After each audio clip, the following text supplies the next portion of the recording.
अहमदाबाद राष्ट्रीय महामार्ग क्रमांक 48 वर दररोज होणाऱ्या तीव्र वाहतूक कोंडीमुळे नागरिकांचे हाल होत असून या समस्येवर दीर्घकालीन आणि पर्यायी उपाय शोधण्याच्या दृष्टीने बोईसर विधानसभा मतदारसंघाचे आमदार विलास तरे यांनी शुक्रवारी 27 जूनला विरार सफाळे या जल वाहतुकीचा प्रत्यक्ष पाहणी दौरा केला। या पाहणी दौऱ्यात त्यांनी कोळीवाडा समुद्रकिनारा आणि संभाव्य जेटी उभारण्याची जागा यांचा आढावा घेतला। यावेळी संबंधित कोळी समाजाचे प्रतिनिधी आणि स्थानिक नागरिकही उपस्थित होते। यावेळी आमदार तरे म्हणाले की मुंबई अहमदाबाद महामार्गावर मोठ्या प्रमाणात मालवाहतूक आणि वाहनांची वर्दळ होत असून वाहतूक कोंडीचा प्रश्न गंभीर होत चालला आहे। या पार्श्वभूमीवर समुद्रमार्गे जलवाहतूक हा एक प्रभावी पर्याय ठरू शकतो।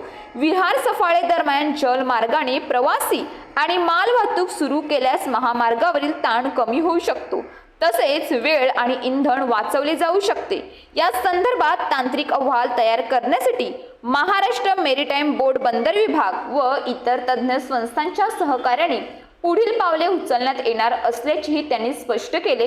जलवाहतूक प्रकल्पासाठी अपेक्षित लाभ म्हणून महामार्गावरील वाहतूक कोंडीत लक्षणीय घट, वेळ आणि इंधनाची बचत, पर्यटनास चालना, कोळी समाजाला रोजगाराच्या नव्या संधी, पर्यावरणपूरक वाहतूक सुविधा उपलब्ध होऊ शकते असे सांगतानाच आमदार तरे यांनी आपण फक्त समस्येकडे बोट न दाखवता पर्याय शोधून तो अंमलात आणणे हे लोकप्रतिनिधी म्हणून आपले कर्तव्य आहे।